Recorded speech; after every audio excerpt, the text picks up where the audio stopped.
So this isn't actually the talk that you signed up to see. It's got a new name.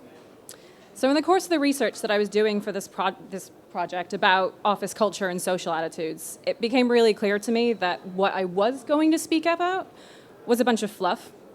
I thought I wanted to talk to you about a couple of things. So I thought I wanted to talk to you about what real principles from the human-centric design philosophy we can implement in our spaces. While that's not a bad topic, I'm not an expert on it, and there's so much pseudoscience out there that I wasn't able to reliably separate the fact from the clickbait. I thought that I wanted to talk to you about the immense amount of research refuting the concept of hot desking. It's been shown to have a negative effect on employees' autonomy and efficiency, never mind how soul-crushing a clean desk policy is. I mean, for those of us that keep plants, or have a stationery collection, or decorate for major holidays, that's like one of the circles of hell. I thought that I wanted to talk to you about how millennials and Gen Xers and boomers stack up to each other in the workplace. I mean, I will do that briefly, but the attitude and behavioral differences that research has shown between the different groups makes you wonder how we all coexist on this planet.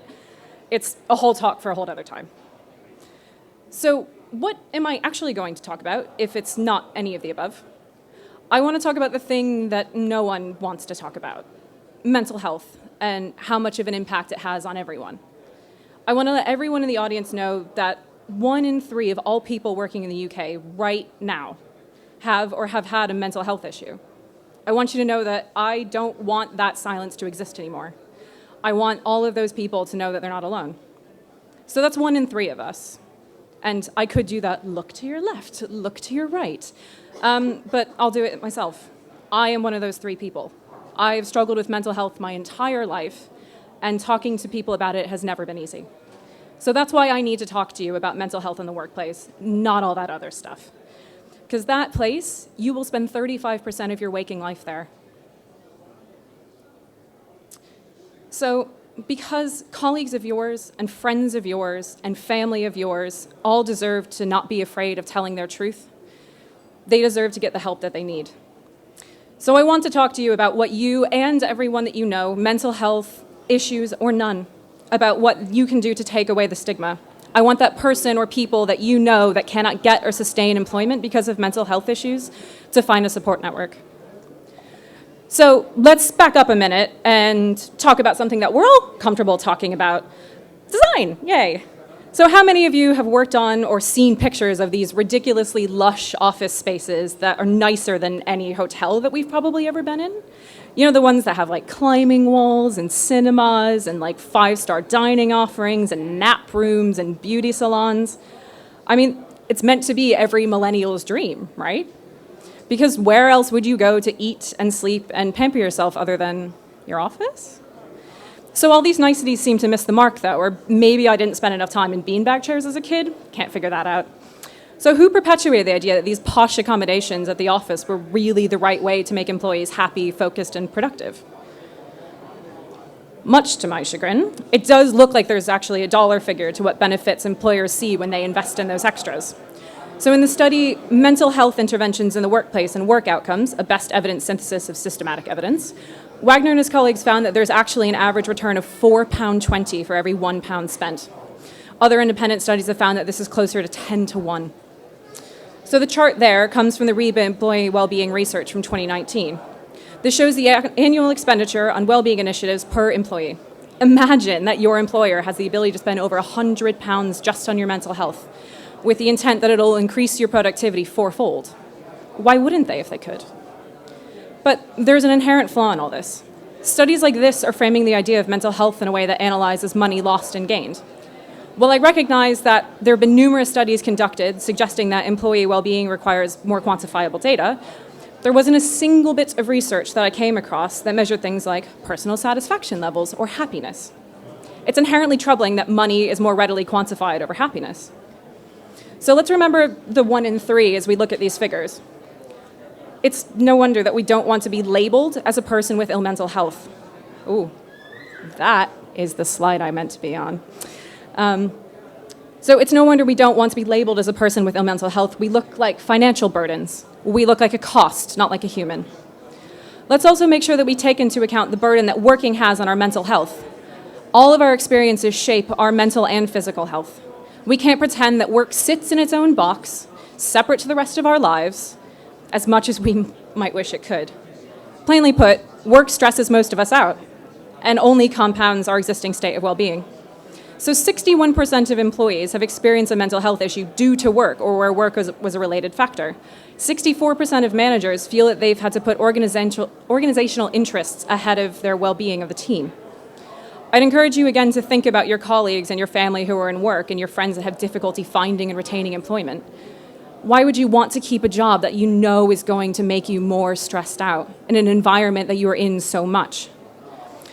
So like I mentioned earlier, the best strategy that employers have come up with to combat financial loss is disproportionately with expenditure and outsourcing.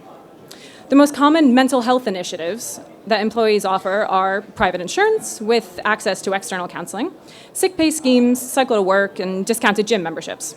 Sound familiar? It's almost too easy to shift the onus of mental health away from what would have immediate benefit, like strengthening interpersonal relationships with the people that you're going to spend so much time with. You can and should be fed up with figures like this, with employers that view their employees as problems to be fixed, not humans to be nurtured. Because that's all too often the common thread with these reports. All right, back to millennials. We know from the various Pew and Gallup studies that millennials are better educated, but more financially disadvantaged than their preceding generations. Millennials are twice as likely to be concerned about their mental health than boomers. Millennials are also the least engaged of any generation in the workforce, with nearly half of respondents saying that they're actively disengaged at work, some suggesting that they also sabotage their businesses. So given what I've just said, and what's on the screen, is it any wonder? Isn't the mantra of so many young people that they're underemployed, overworked, and never off? So how are we coping? Not well. So between 2007 and 2017 in America, millennial drug-related deaths increased by 108%, alcohol-related deaths by 69%, and suicide by 35%. The report from America's Health and Wellbeing Trust stresses that the generation-specific factors plaguing millennials, including the financial stressors from debt, housing costs, and underemployment, are the main driver of this uptick, not simply that younger generations are prone to more risky behavior.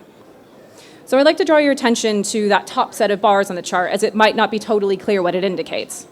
So that shows the disparity between what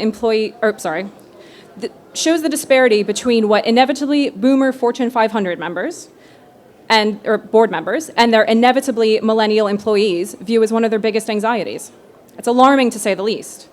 We need to close this knowledge gap, and quickly. We need to talk to each other, and we need to provide each other resources for help.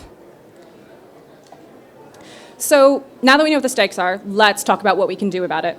Hopefully some of you recognize the cover of this study. It was commissioned by Theresa May to investigate the impact of mental health on the UK's economy and what could be done by employers to better support the mental health of all people in the workplace. Our workplaces, in all sectors, shapes, and sizes, can be improved by some simple attitude and cultural adjustments. Mental health is a personal issue, but there are common ways that we can tackle our individual problems. I do recognize that most of what I began this talk with were very expensive options for companies. Even private healthcare can be a huge burden on smaller companies. Luckily, I have good news. There are strategies that have literally nothing to do with how much money your company has. The report finds that one of the most important aspects of fostering a good culture of well-being in the office is by being open and transparent.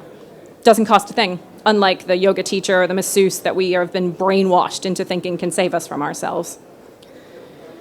So the report outlines these 6 core standards that should be implemented in workplaces of all sizes. So produce, implement, and communicate a mental health at work plan, develop mental health awareness among employees, encourage open conversations about mental health and the support available when employees are struggling, provide employees with good working conditions, and ensure they have a healthy work-life balance. Work-life balance, okay. And opportunities for development. Promote effective people management, and routinely monitor employee health and well-being. So I want to emphasize that bit again, just for anyone that might have missed it. People need to be engaged at work and allowed to have a life. Remember that millennials are the least engaged of any generation in the workforce, and there's a lot of us. Think back again to the statistic where the most pressing anxiety that employees face is that of a high-pressure working environment, and that anxiety related to overworking and long hours wasn't too far behind. I'd also like to expand on points 2 and 3, as there are easily manageable strategies for boosting confidence in everyone in the workplace to engage with each other more openly about mental health. The two avenues that I'd like to discuss are about mental health first aid training and the establishment of well-being champions. So the mental health first aiders are what they sound like. As you would have a designated first aider in your office, staff can be trained as mental health first aiders. MHFA England offers courses to individuals and whole companies, and the course is already making huge wave to those that have taken it. I know that some of my friends at BDP took it, and they said it was incredibly helpful. So the Mentor study, done by the University of Nottingham, reported that 91% of employees reported an increase in understanding of mental health issues in their workplace as a result of the training. 87% reported that more mental health conversations were already happening at work. So the other strategy I mentioned was well-being champions. So though I chuckled at this at first when I saw the term because it's pretty grandiose, it's the most human way to help anyone around you. It's just a term for someone in your workplace who opens up about their mental health story to those around them, to foster an environment where it's okay to have a mental health issue. So I've got that ball rolling for you now, and I hope some of you are empowered to do the same. Okay, I have slightly more time than I thought I did. But really, what I want to do here today is start a personal dialogue in this industry about mental health issues. I want us to stand together and make sure that no one ever has to be silent again, that no one will be afraid to mention their health, their personal well-being at an interview or a meeting or anywhere. You all deserve to be heard and seen. Thank you.